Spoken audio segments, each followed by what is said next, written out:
Hello friends, welcome to Unacademy. Friends, today we are going to discuss an essay which was asked in Civil Services Examination 2022. ये जो essay है, ये मेरे ख्याल से सबसे मुश्किल essay था जो यूपीएससी 2022 के पेपर में आया था। और इसका टॉपिक है Just because you have a choice, it does not mean that any of them has to be right. Just because आपके पास बहुत सारी choices हैं, इसका मतलब ये नहीं है कि उनमें से एक न एक choices सही होंगी। देखिए, ये हमारा जो कॉमन सेंस है उससे बिल्कुल अपोजिट ये ऐसे आता है। क्योंकि देखिए, हमारी जो हैबिट है वो ये है कि जब भी हमें मल्टीपल चॉइसेस मिलती हैं, चाहे एग्जाम में हो चाहे जहां भी हो, तो हमें ये लगता है इसमें से एक चॉइस सही है, बाकी चॉइसेस गलत हैं। और अगर हम सही तरीके से चॉइस करें तो हम सही आंसर को क्लिक कर सकते हैं। और उसी तरीके से हमें ऐसा लगता है कि अगर हमारे पास में बहुत सारी चॉइसेस हों तो हम राइट चॉइस को पा सकते हैं। और सिर्फ हमारे पास में नॉलेज की कमी है या स्किल की कमी है, अगर हम वो स्किल्स को डेवलप कर लें तो हम राइट चॉइस में पहुंच सकते हैं। लेकिन रियल लाइफ में क्या होता है, अक्सर आपके पास जो चॉइसेस अवेलेबल रहती हैं उसमें से कोई भी सही चॉइस नहीं होती है। तो आप जो भी चॉइस करेंगे उसके साथ में कुछ ना कुछ निगेटिव चीजें आपके साथ में आएंगी। तो ये जो टॉपिक है, इस पे ऐसे लिखना बहुत ही इंटरेस्टिंग है, इसको हम डिस्कस करते हैं।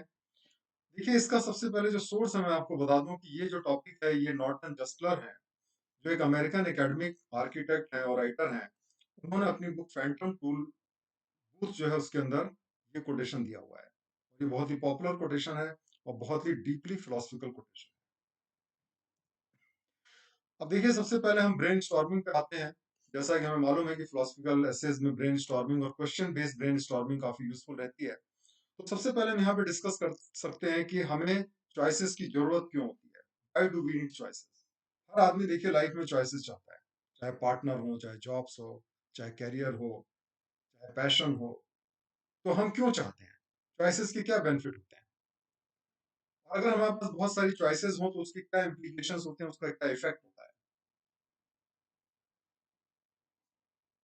और ऐसा कैसे हो सकता है कि हमारे पास जितनी भी चॉइसेस उसमें सारी चॉइसेस रॉन्ग? क्यों हमारी सारी चॉइसेस रॉन्ग होती हैं? इसको भी हम डिस्कस कर सकते हैं। फिर हम कैसे सही चॉइस क्या होती है और किस तरीके से हम पता करेंगे कि ये जो चॉइस है वो सही चॉइस है। फिर हम डिस्कस कर सकते हैं कि किस तरीके से हम जो चॉइसेस हैं उनका बेस्ट इस्तेमाल कर सकते हैं अपनी लाइफ में। तो आज की जो मॉडर्न टाइम है उसमें हम सभी के पास में बहुत सारी चॉइसेस अवेलेबल रहती हैं। इन चॉइसेस को हम किस तरीके से यूज करें, ये अगर हम सीख लेते हैं तो नेचुरली हम अपनी लाइफ को अच्छे तरीके से लीड कर सकते हैं। देखिए, इसके अंदर हम कुछ कोटेशंस यूज कर सकते हैं। जैसे एक शेक्सपियर का बहुत ही खूबसूरत कोटेशन है, there is nothing either good और bad but thinking makes it so. हमें ऐसा लगता है कुछ चीजें अच्छी हैं, कुछ चीजें बुरी हैं, लेकिन एक्चुअली लाइफ में कोई चीज अच्छी या बुरी नहीं होती है, पर्सपेक्टिव की बात होती है। एक चीज जो किसी के लिए अच्छी है वो दूसरे के लिए बुरी भी हो सकती है। तो ये विलियम शेक्सपियर का कोटेशन है जिसको हम सही जगह पे इस्तेमाल कर सकते हैं। फिर एक जो एंड्रयू है उनका कोटेशन है, the hardest decision is life is not between good and bad और right and wrong, but between two goods और टू राइट्स। जिंदगी के देखिए जो महत्वपूर्ण फैसले होते हैं, अगर आपको गुड या बैड या राइट एंड रॉन्ग चूज करना हो तो बहुत आसान है, क्योंकि ऑब्वियसली आप गुड को चूज करेंगे, आप राइट को चूज करेंगे। लेकिन रियलिटी में क्या होता है कि हम जब भी चॉइसेस हमारे पास आती हैं तो वो अक्सर या तो दोनों बहुत अच्छी चॉइसेस होती हैं या कई बार वो दोनों बुरी चॉइसेस होती हैं। तो जब दोनों अच्छी चॉइसेस हों तो हमारे लिए चैलेंज ये होता है कौन सी ज्यादा अच्छी है उसको चूज करें। और जब दो बुरी चॉइसेस होती है तो हमें डिसाइड करना तो कौन सी कम बुरी है और उसको चूज करें। और ये काम इतना आसान नहीं होता। तो दो गुड्स और दो राइट्स के बीच में जब हमें चूज करना होता है तब हमारे लिए सबसे मुश्किल हो जाता है। जीसस क्राइस्ट का एक कोटेशन है, डू नॉट जज और यू विल बी जज्ड। तो हम अक्सर लोगों को जज करते हैं कि वो सही कर रहे हैं, गलत कर रहे हैं। तो इससे हमें बचना चाहिए क्योंकि हमें उसका पर्सपेक्टिव नहीं पता है। और जब तक हमें किसी का पर्सपेक्टिव नहीं पता है, वो सही है कि गलत, उसका जजमेंट हम नहीं कर सकते। क्योंकि तब तक सिर्फ हम अपने पॉइंट ऑफ व्यू से जजमेंट करेंगे और वो अक्सर सही नहीं होते। कैथलीन हैल का एक कोटेशन है, in every single thing you do you are choosing a direction, your life is a product of choices. ये भी एक बहुत अच्छा कोटेशन है कि देखिए, जब भी हम कोई डिसीजन लेते हैं तो हम अपनी लाइफ को एक डायरेक्शन देते हैं। और अगर हम सही चॉइस नहीं करते हैं तो हम गलत रास्ते पे चले जाएंगे। और इसीलिए लाइफ में अल्टीमेटली सही चॉइस करना जरूरी है। तो ये जो कोटेशन है इसको हम सही जगह पे इस्तेमाल करेंगे। अब हम देखिए बात करते हैं कि किस तरीके से इसको हम स्टार्ट किया जाए। मैं इसको स्टार्ट करने जा रहा हूँ एथिकल डायलेमा की प्रॉब्लम से। और ये प्रॉब्लम क्योंकि एथिकल डायलेमा के अंदर हमें चॉइस करना मुश्किल होता है। तो चलिए हम इसको जानते हैं और एक आपको एक इंटरेस्टिंग केस स्टडी बताते हैं जो कि वर्ल्ड में बहुत फेमस है। और वो केस स्टडी ये है कि मान लीजिए कि एक आपका ट्रैम का ट्रैक है और यहाँ पे एक ट्रैम आ रहा है, ठीक है, and you notice on a distance a runaway trolley is moving down to the track where 5 people are working. और यहाँ पे 5 लोग जो है काम कर रहे हैं। अब अगर ये ट्रैम आता है तो इन पांचों पे चढ़ जाएगा, इनकी डेथ हो जाएगी। वर्कर इतने ज्यादा एब्जॉर्ब हैं कि वो आवाज नहीं सुन सकते ट्रॉली के आने की। यहाँ पे एक सेकंड ट्रैक भी है और जिसपे एक आदमी काम कर रहा है। अब आप यहाँ पे खड़े हैं और यहाँ पे एक आपको एक लीवर दिखाई देता है। अगर आप इस लीवर को पुल कर दें तो ये गाड़ी इस ट्रैक पे चली जाएगी और इसमें एक आदमी की डेथ होगी, 5 लोग बच जाएंगे। तो आप क्या करेंगे? अब देखिए ये केस स्टडी बहुत ही इंटरेस्टिंग और इंटरनेशनल केस स्टडी है। अक्सर देखिए लोग ये कहते हैं कि भाई हम इस लीवर को पुल कर लेंगे, क्योंकि अगर हम लीवर को पुल करते हैं तो हम 5 लोगों की लाइफ बचाएंगे लेकिन एक आदमी की लाइफ चली जाएगी। तो एक आदमी की लाइफ सेक्रीफाइस करके 5 लोगों की लाइफ बचाएंगे। लेकिन आपको ये सोचना है कि ये सही चॉइस नहीं है, क्योंकि इस चॉइस में भी एक आदमी की डेथ हो रही है। दूसरी बात यह है कि ये 5 लोग जब ट्रैक पे काम कर रहे हैं तो इनकी एक जिम्मेदारी बनती है कि देखें कि भाई ट्रेन आ रही है कि नहीं आ रही है। ये आदमी तो इनोसेंट है, इसको तो पता है कि इस ट्रैक पे ट्रॉली नहीं आ रही है। और अगर आप ये इसको पुल करेंगे जो लीवर है तो आप डायरेक्टली इसके लिए रिस्पॉन्सिबल होंगे इसकी डेथ के लिए। तो ये एक डायलेमा है।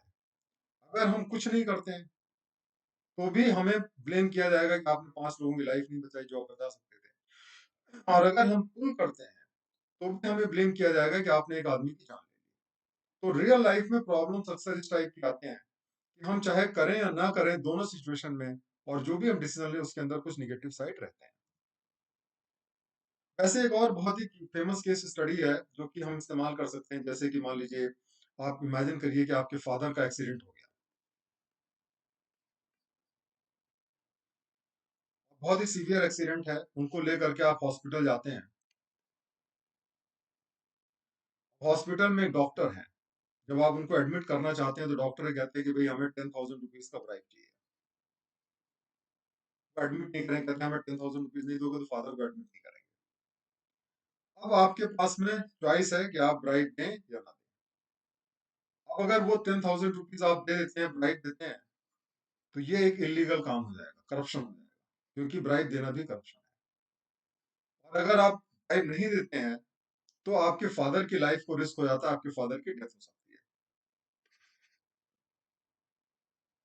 तो आपने देखा कि ये रियल लाइफ टाइप की प्रॉब्लम है कि हम चाहे कुछ करें चाहे ना करें, दोनों सिचुएशन के अंदर कुछ ना कुछ निगेटिव है। तो हमारे पास ऑप्शन है, देखिए यहाँ पे कि हम ब्राइब दें या ना दें, लेकिन दोनों सिचुएशन में हम कुछ ना कुछ गलत काम कर रहे हैं। तो इस तरीके से हम इस इंटरेस्टिंग जो है तरीके से इसको हम स्टार्ट कर सकते हैं। दोनों में से एक आप चूज करिए, जो भी आपको इंटरेस्टिंग लगे वहां से आप स्टार्ट कर सकते हैं। या एथिक्स की कोई भी केस स्टडी आप ले सकते हैं जिसके अंदर जनरली एथिकल डायलेमा इन्वॉल्व हो, और आप वहां पे देखेंगे कि ये बहुत ही सुटेबली हम उससे डिमॉन्स्ट्रेट कर सकते हैं कि अक्सर हम ऐसी सिचुएशन में रहते हैं जहां पे हमें दो राइट्स या दो रॉन्ग के बीच में चूज करना होता है और फिर हमें समझ में नहीं आता कि हम क्या करें। तो इंट्रोडक्शन में हम इस स्टोरी से स्टार्ट कर सकते हैं, केस स्टडी से स्टार्ट कर सकते हैं। उसके बाद में चलिए अब हम बॉडी ऑफ द पैरा पे आते हैं। तो देखिए अक्सर जब हमारे पास चॉइस होती है तो हम बहुत खुश महसूस करते हैं, इंडिपेंडेंट महसूस करते हैं, बिकॉज हमें लगता है कि जो भी हम डिसाइड कर रहे हैं अपनी विल से डिसाइड कर रहे हैं। लेकिन साथ साथ में हमें ये भी समझना पड़ेगा कि जब हमारे पास में चॉइसेस रहती है और चॉइस एक्सरसाइज करते हैं, then we have to take the responsibility of our choices. अगर हमारे पास चॉइस नहीं हो और हमें कुछ करना पड़े तो अगर गलत भी हो जाए तो हम अपने को रिस्पॉन्सिबल नहीं मानते हैं क्योंकि हमारे पास चॉइस नहीं थी। लेकिन अगर आपके पास चॉइस है तो फिर अगर आप कोई भी डिसीजन लेंगे और उसमें कुछ प्रॉब्लम होती तो आपको उसकी रिस्पॉन्सिबिलिटी लेनी पड़ेगी। अगर कोई भी चीज़ गलत हो जाती है तो आपको वहाँ पे रिस्पॉन्सिबल बनना पड़ेगा। जैसे मैंने आपको बताया कि अगर आप उस रेलवे ट्रैक पे खड़े ना हो तो कोई प्रॉब्लम नहीं, लेकिन अगर आप वहाँ पे खड़े हैं और आपको चॉइस ऑफर होती है कि आप पुल करें या ना करें, तो दोनों सिचुएशन में कुछ ना कुछ आपकी रिस्पॉन्सिबिलिटी बनेगी। ज़्यादातर सिचुएशन में हर एक चॉइस के अंदर कुछ अच्छा होता है, कुछ बुरा होता है। कुछ इविल होता है, बैड होता है, कुछ गुड भी होता है। और इसीलिए कहते हैं कि choice is between the devil and deep sea, क्योंकि कोई भी चॉइस जो परफेक्टली राइट नहीं होती, कुछ ना कुछ उसमें नेगेटिव साइड होता है। और इसीलिए क्या होता है कि हम कह सकते हैं एक तरफ कुआं दूसरी तरफ खाई। तो आप जो भी चॉइस करेंगे उसके अंदर कुछ ना कुछ प्रॉब्लम होगी और फिर आपको उसके लिए रिस्पॉन्सिबल बनाया जाए। जो आपने सही डिसीजन लिया, जो आपने लाइफ बचाई, उसकी बात नहीं होगी। जो आदमी मर गया आपकी वजह से, या जो आपने ब्राइब दे दिया, या आपके फादर नहीं बच पाए, जो नहीं हुआ उसके बारे में आपको रिस्पॉन्सिबल बनाया जाए। सवाल उठता है कि ऐसी सिचुएशन में हम राइट चॉइस कैसे करें। देखिए, अगर हम पास्ट में देखें तो लोगों के पास लिमिटेड चॉइस थी, या कई बार उनके पास चॉइस नहीं होती थी। वो उसी रास्ते को फॉलो करते थे, उन ट्रेडिशंस को फॉलो करते थे जो उनके पेरेंट्स करते थे। जैसे कि आपको मालूम है कि अक्सर जो कास्ट बेसिस पे लोगों के प्रोफेशंस होते थे, तो हर एक कास्ट की अपनी एक प्रोफेशन स्पेसिफाइड था, आपके पास कोई चॉइस नहीं थी। या आपके फादर जिस जॉब में थे उस जॉब में आप जाते थे। आपके फादर जो हैं या पेरेंट्स जो हैं आपके लिए बच्चा, मतलब दूल्हा दुल्हन सेलेक्ट करते थे, आपको उसी से शादी करनी होती थी। तो अक्सर हमारे पास में पास्ट में चॉइसेस नहीं होती है, लेकिन आज के समय में हमारे पास मल्टीपल चॉइसेस हैं और हमें ये भी चॉइस दी गई है कि हम अपने हिसाब से चूज कर सकते हैं। जैसे हम पार्टनर को लाइफ में चूज कर सकते हैं, करियर चूज कर सकते हैं, कंट्री ऑफ रेजिडेंस चूज कर सकते हैं, रिलीजन भी चूज कर सकते हैं। ये सारी चॉइसेस हैं। और जब हमारे पास बहुत सारी चॉइसेस हो जाती हैं तो अक्सर लोग कंफ्यूज हो जाते हैं, क्योंकि हर चॉइस के अंदर कुछ अच्छा होता है, कुछ बुरा होता है। और अक्सर ये इविडेंट नहीं होता उस समय। ये समय के बाद में पता चलता है, जब हम उस चॉइस को अडॉप्ट कर लेते हैं, तब हमें उसके अच्छे और बुरे का पता चलता है। तो उसका क्या रिजल्ट होता है? जब हमारे पास चॉइसेस होती हैं तो अक्सर हम गलत चॉइसेस कर लेते हैं। क्यों? क्योंकि जो बेस्ट चॉइसेस हैं, जिनका लॉन्ग टर्म बेनिफिट होता है, वो अक्सर अट्रैक्टिव नहीं होती हैं और आपको कोई भी इंस्टेंट ग्रेटिफिकेशन नहीं देती। जैसे खाना है, आपके पास में खाना है, एक फास्ट फूड की चॉइस है और एक आपका घर में जो खाना बनता है उसकी चॉइस है। तो आप ये देखेंगे कि जो आपकी जो चॉइस है, वो जो घर का जो आपका खाना है वो टेस्टी नहीं होता है। वहीं पे बाहर का जो खाना बड़ा टेस्टी होता है। उसी तरीके से जो लाइफ में आपके पास चॉइसेस होती हैं अक्सर, वो अट्रैक्टिव नहीं होती हैं, जो अच्छी चॉइसेस है, और वो आपको इंस्टेंट ग्रेटिफिकेशन नहीं देती हैं। और जो अच्छी चॉइसेस या पॉपुलर चॉइसेस होती हैं वो आपको इंस्टेंट ग्रेटिफिकेशन देती हैं, लेकिन लॉन्ग टर्म उसमें नुकसान होता है। और इसीलिए अक्सर लोग गलत चॉइसेस करते हैं जब उनके पास में मल्टीपल ऑप्शंस हो, क्योंकि वो दूर की बात नहीं देख पाते हैं। तो ये चीज हमें समझना पड़ेगा कि क्यों जो है हमारे पास जब चॉइसेस रहती हैं तो हम सही चॉइसेस नहीं ले पाते हैं। उसकी वजह से क्या होता है, आज आपने देखा होगा कि बहुत सारे लोगों के फ्रीक्वेंट डिवोर्सेस होते हैं, खासतौर से जिनकी लव मैरिजेस होती है। अक्सर उसमें बहुत ज्यादा डिवोर्सेस होते हैं, क्योंकि शादी के बाद उनको ऐसा लगता है कि उन्होंने गलत आदमी से शादी कर ली। जब आपके पास खाने की चॉइसेस होती है तो अक्सर आप high calorie high fat food choose करते हैं और उसकी वजह से आपकी ओबेसिटी बढ़ती है, वेट बढ़ता है। अक्सर जब आपके पास में चॉइस रहती है शराब पीने की, ड्रग्स की, अल्कोहल प्रोडक्ट की, तो लोग इसको अक्सर चूज करते हैं और उसकी वजह से अपनी हेल्थ स्पॉयल कर लेते हैं। जब आपके पास में फिक्शन है, मूवीज है, सॉन्ग्स हैं, इस तरीके की चॉइसेस होती हैं, तो अक्सर उसके अंदर बहुत सारी इमोरल चीजें रहती हैं और लोगों का मॉरल डिग्रेडेशन उससे। इसी तरीके से टीवी चैनल्स हैं, रेस्टोरेंट्स हैं, पॉलिटिशियंस हैं, अक्सर आपको चॉइस देते हैं, लेकिन उसमें से कोई भी चॉइस जो है अक्सर अच्छी नहीं होती है, सही नहीं होती है। और इसीलिए हम चाहे एक टीवी चैनल देखें, चाहे दूसरा चैनल देखें, चाहे एक पॉलिटिशियन को इलेक्ट करें, चाहे दूसरे पॉलिटिशियन को इलेक्ट करें, अल्टीमेटली आप देखते हैं कि जिसको आप इलेक्ट करते हैं वही गलत रास्ते पे चला जाता है। फिर हमें खुद को ब्लेम करना पड़ता है, क्योंकि अल्टीमेटली उनको इलेक्ट करने में हमारा ही रोल था। जब राजा महाराजा होते थे तो कम से कम हम उनके को जिम्मेदार नहीं मानते थे। आज की तारीख में अगर डेमोक्रेसी में आपने किसी गलत आदमी को इलेक्ट कर दिया, तो फिर आपकी भी जिम्मेदारी बनती है। तो सवाल ये उठता है कि क्या कोई राइट चॉइस होती है? तो हमेशा ध्यान रखें कि चॉइसेस हमेशा सब्जेक्टिव होती हैं और वो इंडिविजुअल पर्सपेक्टिव के हिसाब से डिपेंड करती हैं। और हर एक चॉइस के अंदर हर एक जो अच्छाई होती है उसमें कुछ ना कुछ बुराई होती है, और हर एक बुराई जो होती है उसके अंदर कुछ ना कुछ अच्छाई होती है। हर डिसीजन में कुछ अच्छा होता है, कुछ बुरा होता है। और इसीलिए हम यहाँ पे जॉन एंड्रू का जो कोट है उसको डाल सकते हैं कि the hardest decision is life is not between good and bad and right and wrong but between two goods और टू राइट। कि जब हम चॉइस करते हैं तो फिर बाद में हमें उसकी नेगेटिव चीजें ज्यादा दिखाई देती हैं, अच्छी चीजें भी टेक फॉर ग्रांटेड, और इसीलिए हमें लगता है कि हमने गलत चॉइस की। और कोई भी यूनिवर्सल डेफिनेशन नहीं है चॉइस की कि क्या सही है क्या गलत है। तो हम कैसे लाइफ में जब हमारे पास आज के समय में इतनी चॉइसेस हैं तो हम किस तरीके से सही चॉइस करें। तो पहली बात तो यह है कि मल्टीपल ऑप्शंस को मत एक्सप्लोर करिए, बहुत ज्यादा चॉइसेस ना रखिए, क्योंकि जितनी चॉइसेस होंगी उतना ज्यादा आपके ऊपर फटीग आएगा, उतना आपको एफर्ट लगाना पड़ेगा डिसीजन में। लिमिटेड चॉइसेस करिए, प्रिंसिपल्स बनाइए, और उन प्रिंसिपल्स को हर कंडीशन में फॉलो करिए। अपना अटेंशन जो है आप फ्यू चॉइसेस पे, कम चॉइसेस पे रखिए, क्योंकि जब प्रिंसिपल्स होते हैं तो बहुत सारी चॉइसेस ऑटोमेटिकली एलिमिनेट हो जाती है। जैसे अगर आप फेथफुल हैं तो नेचुरली आप एक्स्ट्रा मैरिटल की जितनी चॉइसेस है खत्म हो गई। आप अगर ईमानदार हैं तो करप्शन की सारी चॉइसेस खत्म हो गई। तो कम चॉइसेस रखिए, जितने प्रिंसिपल आप रहेंगे उतनी कम चॉइसेस रहेंगे, उतनी आसानी से आप डिसीजन ले पाएंगे और सही डिसीजन ले पाएंगे। हर चॉइस जो आपके पास आती है उसको प्रॉपरली आप एनालाइज करें, फिर आप डिसाइड करें। आपको ये ध्यान रखना पड़ेगा, आपके पास चॉइस की तो चॉइस है, आप चॉइस के ऑप्शन है, लेकिन आपके पास कॉन्सिक्वेंस का कोई ऑप्शन नहीं है कि गलत डिसीजन लिया तो आपको उसका खामियाजा भुगतना पड़ेगा। और इलीगल और इमोरल चॉइसेस में अक्सर आपके पास में कोई यू टर्न नहीं होता। अगर आपने एक बार गलत चॉइस ले ली तो उसका खामियाजा आपको भुगतना पड़ता है। अगर आप एक बार करप्ट हो गए तो फिर आप दोबारा ईमानदार नहीं हो सकते। एक बार अनफेथफुल हो गए, बेवफा हो गए, तो फिर आप वफाई नहीं कर सकते। इसीलिए हमें ध्यान रखना चाहिए कि हमें फेथफुल रहना चाहिए, और जो भी हमारी चॉइसेस हैं, सही चॉइसेस हैं, उसी पे हमें स्टिक करना चाहिए। और यहाँ पे हम कैथलीन हेल का कोटेशन यूज कर सकते हैं कि every single thing you do you are choosing a direction, your life is a product of choice. तो जब भी हम कोई चीज चूज करते हैं तो हम एक डायरेक्शन लेते हैं, और अगर वो सही डायरेक्शन है तो सही मंजिल पे पहुंचेंगे, गलत डायरेक्शन है तो गलत मंजिल पे पहुंचेंगे। और फाइनली हम कंक्लूजन पे आते हैं। कंक्लूजन में हम ये कह सकते हैं कि जब हमारे पास बहुत चॉइसेस हैं तो हमारी रिस्पॉन्सिबिलिटी भी बढ़ जाती है। आज के समय में हमारे पास बहुत चॉइसेस हैं, हर चीज में चॉइसेस है, लेकिन हमें ज्यादा रिस्पॉन्सिबल भी बनना पड़ेगा। और उसके लिए हमें अपनी स्किल्स डेवलप करनी पड़ेंगी, नॉलेज एक्वायर करना पड़ेगा, क्योंकि अगर ये नहीं है तो अक्सर हम सही चॉइसेस नहीं कर पाएंगे। और चूंकि लोग जो है एफर्ट नहीं करते, स्किल डेवलप नहीं करते, नॉलेज एक्वायर नहीं करते, एक्सपीरियंस गेन नहीं करते, इसीलिए अक्सर लोग जो है जब उनको ज्यादा चॉइसेस दी जाती हैं तो अक्सर वो सही चॉइसेस की जगह गलत चॉइसेस करते हैं।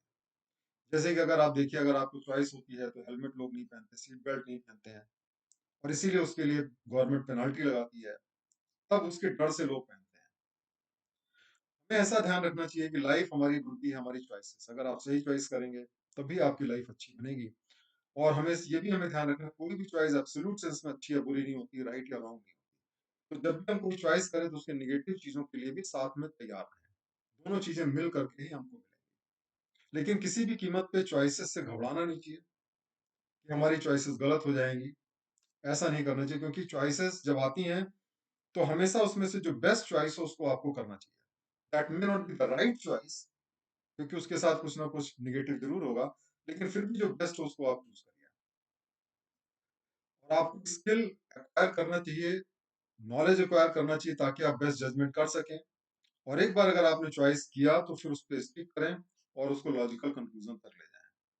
अपनी मिस्टेक से सीखें और अपनी स्ट्रेंथ को बढ़ाएं। फिर फाइनली हम इसको एंड कर सकते हैं, बहुत ही फेमस ये कोटेशन है, पोयम है। Sir, what is the secret of your success? A reporter asked the bank president. Two words. And sir, what are they? Asked the reporter. Right decision.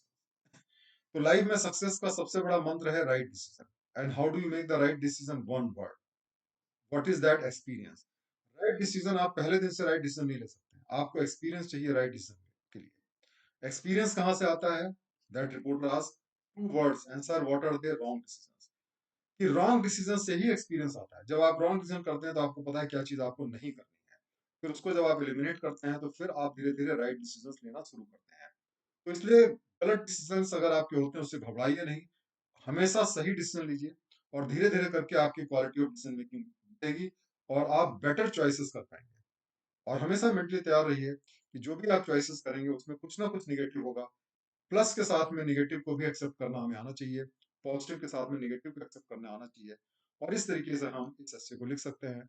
You can write the essay in your own words, and You can add some more quotations, some more experience, and that way you can make a good essay. Thank you very much. Try writing this essay. It's a wonderful essay.